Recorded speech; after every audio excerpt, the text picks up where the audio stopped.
Hello friends, இன்னைக்கு நம்ம strong light to pickup girls and attention அப்படின்ற சாப்டர் அனிமி சீரிஸோட சீசன் 5ல எபிசோட் 14 தான் இன்னைக்கான வீடியோல பார்க்க போறோம்.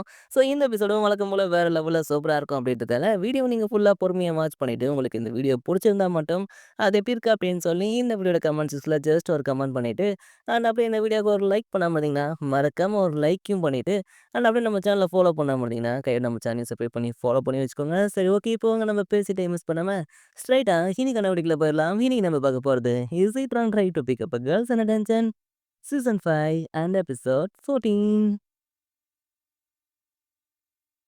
யாராவது இருக்கீங்களா?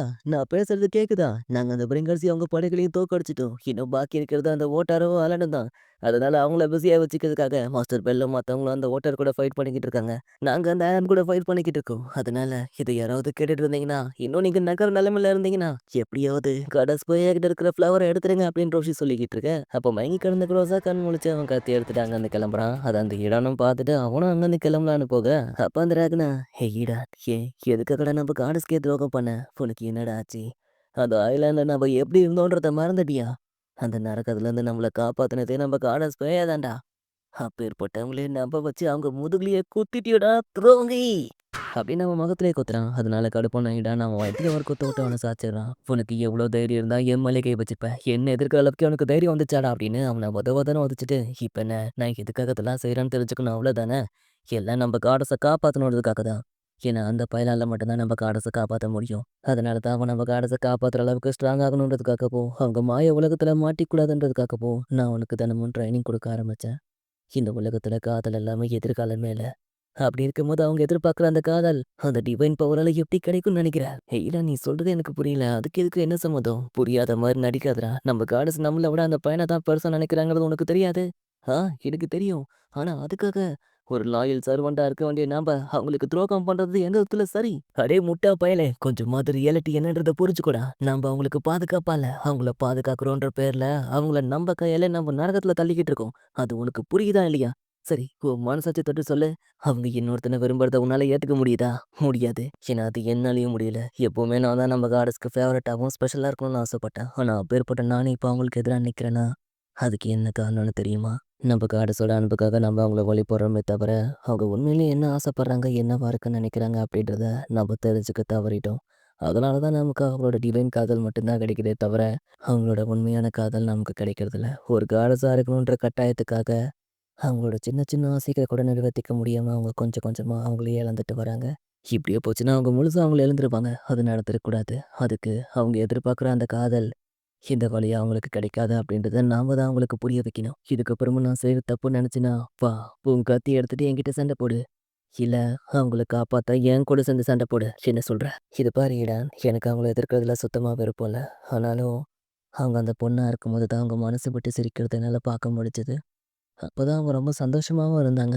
அதனால அந்த சந்தோஷத்தையும், சிரிப்பையும் அவங்களுக்கு நம்ம திருப்பி கொடுக்க, நம்ம சேர்ந்து சண்டை போடுவோம் அப்படின்னு அந்த ராக்னா சொல்றான். இப்படி அந்த ராக்னாவும் அந்த இதன் கூட சேர்ந்துக்கிறான். அதே சமயத்துல இந்த பக்கம் அந்த ஆனியா, அவன் அண்ணன் அந்த ஆலனை எதிர்க்க முடியாம ரொம்பவே கஷ்டப்பட்டு சண்டை போட்டுக்கிட்டு இருக்கா. அதை பார்த்தா மத்தவங்களும் அவளுக்கு ஹெல்ப் பண்ணலான்னு போக, அது நான் இருக்கிற வரைக்கும் நடக்காது அப்படின்னு அந்த 4 பிரதர்ஸ்ல ஒருத்தன் அடிபட்ட நிலைமையிலையும் கையில கோடாலி கத்தின்னு எடுத்துக்கிட்டு அவங்க எல்லாரும் கூடயும் ஃபைட் பண்ண ரெடியா இருக்க.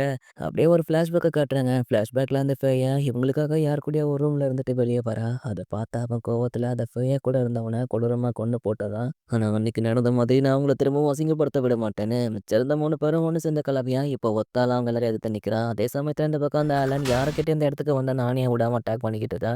ஆனியாவும் அவனை முடிஞ்ச அளவுக்கு சமாளிக்க ட்ரை பண்ணிக்கிட்டு இருக்கா. இது பாரு அண்ணா, நான் சின்ன பொண்ணா இருக்கும்போது நீ என்னை காப்பாற்ற எப்படி எல்லாரும் கூட சண்டை போடுப்பியோ அதே மாதிரி தான் இப்போ நான் சீரை காப்பாற்றவும் சண்டை போடுறேன். ஏன்னா அப்போ என்னோட பெஸ்ட் ஃப்ரெண்ட், அவளுக்காக நான் என்ன வேணாலும் செய்வேன் அப்படின்னு அவன் சொல்லிக்கிட்டு இருக்கேன். வாய மூடுறி அப்படின்னு சொல்லிட்டு அந்த ஆளன் செம கான்ல ஆனியாவை அட்டாக் பண்ணலான்னு வர, அந்த சமயத்துல அந்த ராகனா குறுக்க புகுந்து ஆனியாவை காப்பாத்தா. நீங்க ஏன் என்ன காப்பாத்துறீங்கன்னு கேட்க, ஏன்னா நானும் உன்னை போல செய்யற காப்பாத்தணும்னு நினைக்கிறேன் அப்படின்னு சொல்றான். அடே ராகனா, என்னடா அதெல்லாம்? என்ன மன்னிச்சிரு ஆலன், என் மேல நீ செம காண்டா இருக்குன்றது எனக்கு நல்லாவே தெரியுது. பட் என்ன பண்றது, அந்த ஈடா நம்ம பேச்சால என்ன மயக்கிட்டான். உண்மையை சொல்லப்போனா நம்ம காடஸ் அந்த பொண்ணா இருக்கும்போது தான் ரொம்ப சந்தோஷமா இருக்காங்க.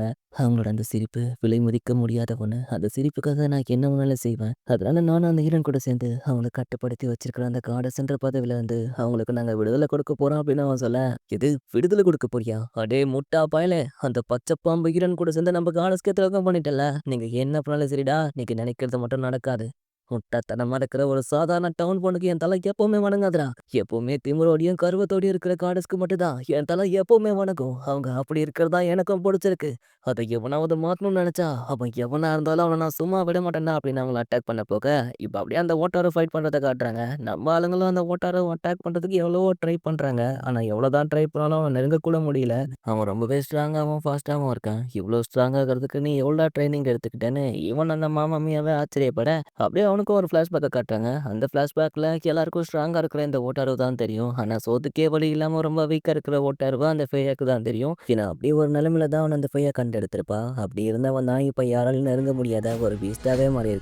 அண்ட் அப்படியே அந்த மிடில் ஆஃப் த ஃபைட்ல அவனோட சில்வர் கோல் பிளைன் அப்படின்ற பவர யூஸ் பண்ண மேஜிக் ஸ்பெல்ல கேஸ்ட் பண்ணி, அவனோட பவர பூஸ்டப் பண்ணிக்கிட்டு இருக்க. அத பார்த்த மாமா மியா அச்சச்சோ! அவன தடுங்கடான்னு சொல்ல, 3 பேரும் ஒண்ணா சேர்ந்து அவன அட்டாக் பண்ண வந்தாலும், அவங்க அட்டாக் எல்லாத்தையும் அசால்ட்டா டாட்ஜ் பண்ணி அட்டாக் பண்ண வந்த அந்த மாமாமியாவும் தடுத்து அவங்க நெஞ்சிலேயே கிழிச்சு, அவங்கள திரும்பவும் அட்டாக் பண்ண போக நம்ம ஹீரோ குறுக்க பக்கம் தடுத்தாலும், வாங்கின அடிக்கு 2 பேரும் போய் செவுத்துல செதுக்கிக்க, அப்ப அந்த போட்டாரு சார்ஜ் பண்ணி வச்சிருந்த அந்த சில்வர் கோல் பாயிண்ட்ன்ற பவர அவங்க மேல யூஸ் பண்ண, அந்த இடத்துல ஒரு பெரிய பிளாஸ்டே ஏற்படுது.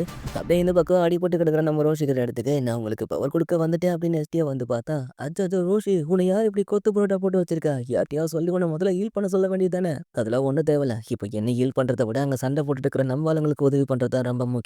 அதுக்கு தான் நான் என்ன பண்றதுன்னு யோசிச்சுட்டு இருக்கேன். அப்ப சரி, நான் வேணா உன் ஸ்டேட்டஸ் அப்டேட் பண்ணி உன் பவர் இன்கிரீஸ் பண்ணி விடவா? அட காடாசி இப்ப அதுக்கெல்லாம் டைம் இல்ல. அது சரி, முதல்ல உங்கள யார் இந்த இடத்துக்கு வர சொன்னது? நாங்க உங்கள மறைஞ்சு தானே இருக்க சொன்னோம். சொன்ன பட்சம் நீங்க கேட்கவே மாட்டீங்களா?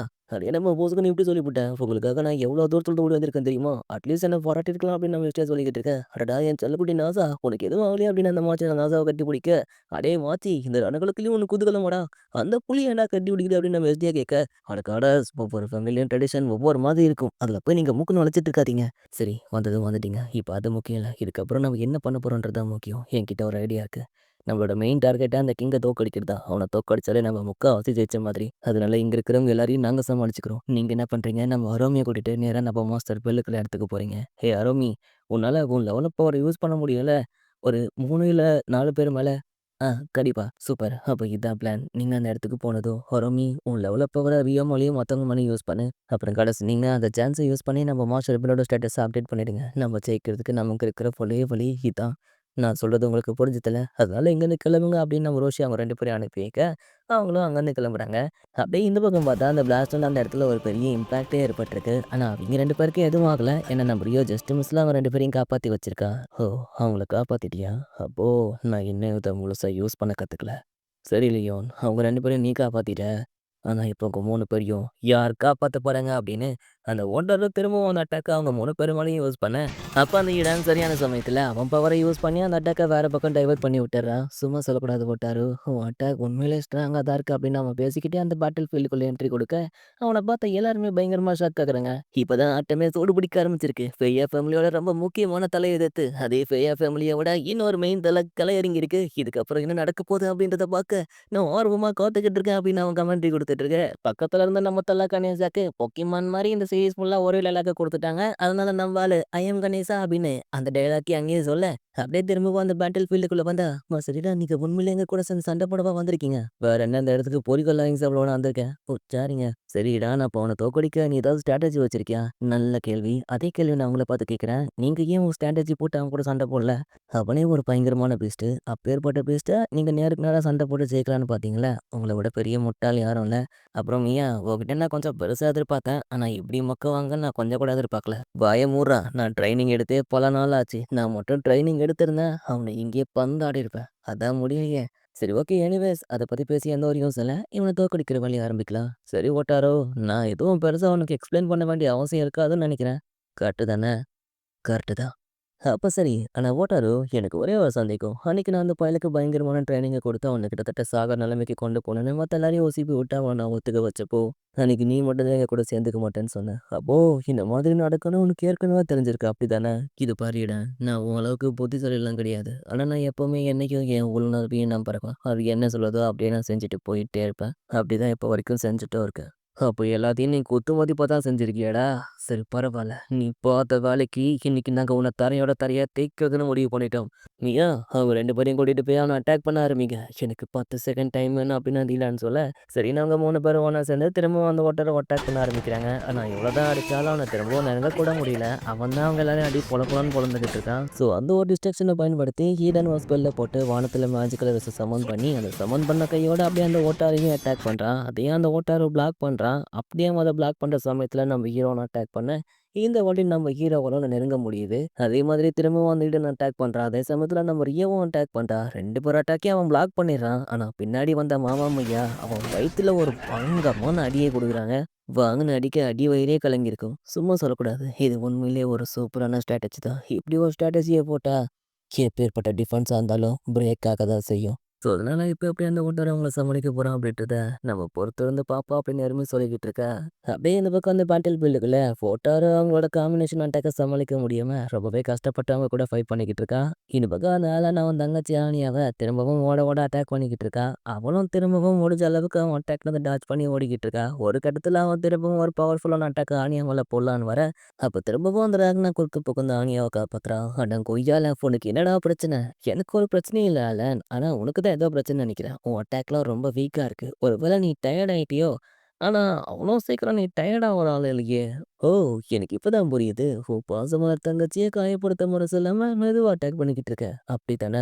அப்படிலாம் ஒண்ணும் இல்ல. வாய மூடுறா அப்படின்னு அவன அட்டாக் பண்ண போக, ராக்னா அவன் ஃபயர் அட்டாக் அவன் மேல யூஸ் பண்ணி அவன தடுக்குறான். இது பாரு ஆலன், நீ வேணா மத்தவங்கள ஏமாத்தலாம். ஆனா உன்ன பத்தி நல்லா தெரிஞ்சு என்ன உன்னால ஏமாத்த முடியாது. வாய மூடுறா. எல்லாம் தெரிஞ்ச மாரி நடிக்காத. என்ன பத்தி உனக்கு ஒண்ணுமே தெரியாது. ஒரு நிமிஷம். அப்படின்னா அண்ணா, நீ உண்மையில என்ன வெறுக்கிறியா? ஆமா, அதுல என்ன சந்தேகம்? இல்ல, நீ பொய் சொல்ற. உண்மை என்னன்றத நான் அந்த ஃப்ளோ வாங்கல்ல தெரிஞ்சுக்கிட்டேன் அப்படின்னு சொல்றா. ஆக்சுவலா அந்த ஃபாக்ஸ் பையன் தான் வாணியாவ தூக்கிட்டு போயிட்டு இருப்பான் இல்லையா? அப்ப நம்ம வாணியா, அடேய் என்ன எங்கடா தூக்கிட்டு போயிட்டு இருக்க? ஒழுங்கா என்ன இறக்கி விட்டுர்றா அப்படின்னு கத்திக்கிட்டேன். இத பார்றா, நான் ஏற்கனவே ரொம்ப கஷ்டத்துல இருக்கேன். என் அண்ணனுக்கும் என் மேல அக்கறை இல்ல. சியருக்கும் என் மேல அக்கறை இல்ல. அவங்க 2 பேரும் என்ன குப்பை மாதிரி தூக்கி போட்டு போயிட்டாங்க. அட்லீஸ்ட் என் அண்ணனாவது என் மேல ஒரு சின்ன அக்கறை காமிச்சிருக்கலாம். ஆனா அதுவும் இல்ல. இப்படி நான் எவ்வளோ கஷ்டத்துல இருக்கேன் தெரியுமா? ஒழுங்கா என்ன இறக்கி விட்டுர்றா அப்படின்னு நானும் ஏன் புலம்பிட்டு இருக்கேன். அப்ப அவன் நான் நின்னுட்டு, ஒரு நிமிஷம் இரு. அவனுக்கு உன் மேல பாசம் இல்லன்னு நீ சொல்றத கண்டிப்பா நான் ஒத்துக்க மாட்டேன்.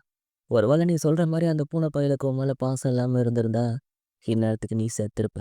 ஆனா இப்ப வரைக்கும் நீ உயிரோட இருக்கன்னா, அதுக்கு என்ன காரணம் அப்படின்னு அவன் கேட்கும்போது தான், ஆனியாக்கு அவன் அண்ணன் உண்மையிலேயே அவன் மேல பாசமா இருக்கான்ற விஷயம் தெரிய வருது. அப்போ நீ என்ன வெறுக்கிறதால என்ன விட்டுட்டு போல. என் மேல இருக்கிற பாசத்தால தான் என்ன விட்டுட்டு போயிருக்க அப்படித்தானே? அப்படிலாம் ஒண்ணும் இல்ல. அப்படிலாம் ஒண்ணும் இல்லன்னா, நீ ஏன் உன்னோட ஃபுல் பவரால என்ன அட்டாக் பண்ணல? என் மேல ஒரு சின்ன கீறல் கூட விழல. என்ன கொன்றுவேன் கொன்றுவேன்னு சொல்லிட்டு இருந்தியே தவிர, ஏன் என்ன கொல்லல? பதில் சொல்லு அண்ணா அப்படின்னு அவ கேட்க, அவன் பதில் சொல்லாம அமைதியாவே இருக்கான். அவன் பதில் சொல்ல மாட்டான். அது ஏன்னு நான் சொல்லவா?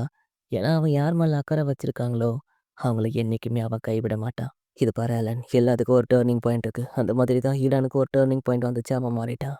இப்போ இது உன்னோட டர்னிங் பாயிண்ட். நீ மாற வேண்டிய நேரம். யாருக்காக இதெல்லாம் செஞ்சு ஒரு வைஸ் கேப்டன் ஆனியோ, இப்ப அவளே உன்ன எதிர்த்து நிக்கிறா. இதுக்கப்புறமும் நீ யார காப்பாத்த போற அப்படின்னு அந்த ராக்னா கேட்க, ஆக்சுவலா ஆனியாவ அந்த ஃப்ளோவாங்கிற விட்டு வெளிய அனுப்ப சொல்லி, அந்த ஆலன் தான் ஃபேயா கிட்ட பேசியிருப்பான். ஏன்னா இங்க கொடுக்குற ட்ரைனிங்க அவளால சமாளிக்க முடியாது. அது அவ உயிருக்கே கூட ஆபத்தாகலாம். ஸோ இங்க இருக்கிறது அவளுக்கு செட் ஆகாது. அதனால அவள வெளிய அனுப்பிருங்க. அவளுக்கு எந்த இடம் புடிச்சிருக்கோ அந்த இடத்துக்கே போட்டும். அவ இந்த இடத்துல இருந்தா எந்த அளவுக்கு ஸ்ட்ராங்கா இருப்பாளோ, அவளுக்கு பதிலா அவள விட பல மடங்கு ஸ்ட்ராங்கா நான் உங்களுக்கு பக்கபலமா இருப்பேன் அப்படின்னு சொல்லிட்டு, அந்த ஆலன் அப்போ அந்த ஃபேயா கிட்ட ப்ராமிஸ் பண்ணியிருப்பான். ஸோ அந்த விஷயமும் அந்த ஆணியாக்கு தெரிய வர, எனக்காக நீ எவ்வளோ கஷ்டப்பட்டுருக்கல்ல ஆனா அப்படின்னு அந்த ஆணியா கண் கலங்க ஆரம்பிக்க, போதும் நிறுத்து. நீங்கலாம் என்ன சொன்னாலும் சரி, என் முடிவ நான் மாத்திக்க போறதில்ல. நான் சண்டை போறத நிறுத்த போறதில்ல. அந்த பிளாக் டிராகன நான் சாகடிக்கிற வரைக்கும், அவங்களுக்காக நான் சண்டை போறத நிறுத்த மாட்டேன்னு நான் அவங்களுக்கு சத்தியம் பண்ணி குடுத்துருக்கேன். என் லாயல்டி தான் எனக்கு இப்போ வரைக்கும் சக்திய குடுத்துட்டுருக்கு. அதனால உன்ன காப்பாத்த, உன்ன அட்டாக் பண்றத தவிர எனக்கு வேற வழி தெரியல அப்படின்ட்டு, அந்த ஆலனும் கோல்டு வில் சில்வர் கலர்ன்னு ஒரு மேஜிக் ஸ்பெல்ல கேஸ்ட் பண்ண ஆரம்பிக்கிறான். அத பார்த்த ராக்னா அவன அட்டாக் பண்ணி தடுக்கலான்னு பார்த்தா, அவன் ஃப்ளையிங்லயே அந்த மேஜிக் ஸ்பெல்ல கேஸ்ட் பண்றான். ஸோ அப்படியே அவன் மேஜிக் ஸ்பெல்ல கேஸ்ட் பண்ணி முடிக்க, அவனுக்குள்ள இருந்து ஒரு பயங்கரமான ஆறா வெளிய வருது. அத பார்த்து எல்லாரும் ஒரு பக்கம் பயங்கரமா ஷாக் ஆக, அந்த ஆறா வெளி வந்த அதே வேகத்துல அதனால அவங்க 2 பேரையும் செம்ம ஃபாஸ்ட்டா அட்டாக் பண்றா. அதனால அந்த இடத்துல ஒரு பெரிய இம்பாக்ட்டே ஏற்படுது. அதே சமயத்துல இந்த பக்கம் அடி வாங்கிட்டு இருந்த ஓட்டாரு ஒரு கட்ல செம்ம காண்டாக்கி அவன் கத்திய சுத்தன்னு சுத்தி அவன் தலைக்கு மேல சுத்திட்டு இருந்த எலக்ட்ரிக்கல் அரச பறக்க விட, அந்த சான்ஸ யூஸ் பண்ணி நம்ம ரியா அவன அட்டாக் பண்ணலான்னு போக, அப்ப அந்த ஓட்டாரு அவ வர்றதையும் கவனிச்சு அவளையும் அட்டாக் பண்ணலான்னு போக, அப்ப நம்ம ஹீரோ அவன் கேப்பால அவன் சோட தடுக்க, அந்த சான்ஸ பயன்படுத்தி நம்ம காகியோட பவர யூஸ் பண்ணி நம்ம ரியோ டைரக்ட்டா அவன் செஸ்ட்லயும் அட்டாக் பண்றா. அதனால அவன் செஸ்ட்ல இருந்த ஆர்மரே பிரேக் ஆயிடுது. பின்னாடி இருந்த நம்ம ஹீரோ அவன் கையில இருந்த சோட புடுங்கி போட, இப்ப எல்லாருமே மாறி மாறி அந்த ஓட்டார அட்டாக் பண்ண ஆரம்பிக்கிறாங்க. ஒரு கட்டத்துல அந்த ஈடானும் ஒரு பவர்ஃபுல்லான அட்டாக்கால டைரக்ட்டா அந்த ஓட்டாரவ அட்டாக் பண்றான். அதனால அந்த இடம் ஃபுல்லாவே ஸ்மோக் ஆக, அவ்வளோதான் அவன் கதை முடிஞ்சுச்சு அப்படின்னு எல்லாரும் பார்த்துட்டு இருக்கும்போது, அந்த ஸ்மோக்குக்கு நடுவுல இருந்து செவந்த கண்களோட அவன் ஃபுல் ரேஞ்சுல கத்த ஆரம்பிக்க, அதே ரேஞ்சுல செம்ம ஃபாஸ்ட்டா ஒரு காட்டெருமை மாரி ஓடி வந்து, அப்படியே அந்த ஈரனோட மூஞ்ச புடிச்சு, அப்படியே டைரக்ட்டா கொண்டு போய் அந்த செவுத்துல அப்படியே ஒரு செதுக்கிட்டு, அப்படியே அவன தூக்கி போட்டுறான். அத பார்த்த மத்தவங்களும் அவன அட்டாக் பண்ணலான்னு போக, அவங்களையும் ஒரு காட்டெருமை மாரி ஒரே முட்டுல முட்டி அடிச்சு பறக்க விட்டுறான். அடேங்கப்பா! என்னடா பவர் இது அப்படின்னு வெளிய இருக்கிறவங்க எல்லாருமே பயங்கரமா ஷாக் ஆக, இதுதான் பீஸ்ட் மோடு. அந்த ஓட்டாரோட உண்மையான ட்ரம்ப் கார்டு. இந்த மோட்ல அவன ஜெயிக்கிறது நடக்காத காரியம் அப்படின்னு அந்த எருமை சொல்ல, அப்படியே இந்த எபிசோட முடியுது. ஆல்ரைட் கைஸ், உங்களுக்கு இந்த எபிசோட் பிடிச்சிருக்கும்னு நினைக்கிறேன். ஸோ உங்களுக்கு இந்த எபிசோட் பிடிச்சிருந்தா, அது எப்படி இருக்கு அப்படின்னு சொல்லி இந்த வீடியோட கமெண்ட் செக்ஷன்ல ஜஸ்ட் ஒரு கமெண்ட் பண்ணிட்டு, அண்ட் அப்படியே இன்னமும் நம்ம சேனலை ஃபாலோ பண்ணாம விட்டீங்கன்னா, கையோட நம்ம சேனலையும் சப்ஸ்கிரைப் பண்ணி ஃபாலோ பண்ணி வச்சுக்கோங்க. ஸோ உங்களுக்கு ஓரளவுக்கு இந்த அனிமையோட கான்செப்ட்லாம் புரிஞ்சிருக்கும்னு நினைக்கிறேன். ஸோ அப்படி உங்களுக்கு புரியல அப்படின்னா, ஜஸ்ட் புரியலன்னு கமெண்ட் பண்ணுங்க. வேணா அதையும் நான் உங்களுக்கு அடுத்த எபிசோட் போடும்போது, கடைசியில உங்களுக்கு எக்ஸ்பிளைன் பண்றேன். உங்களுக்கு கொஞ்சம் தெளிவா புரியட்டும் அப்படின்றதுக்காக. சரி, ஓகே. நான் உங்கள மறுபடியும் அடுத்த எபிசோட்ல ரொம்ப சீக்கிரமா பார்க்க ட்ரை பண்றேன். அதுவரைக்கும் டேக் கேர். பாய் பாய்.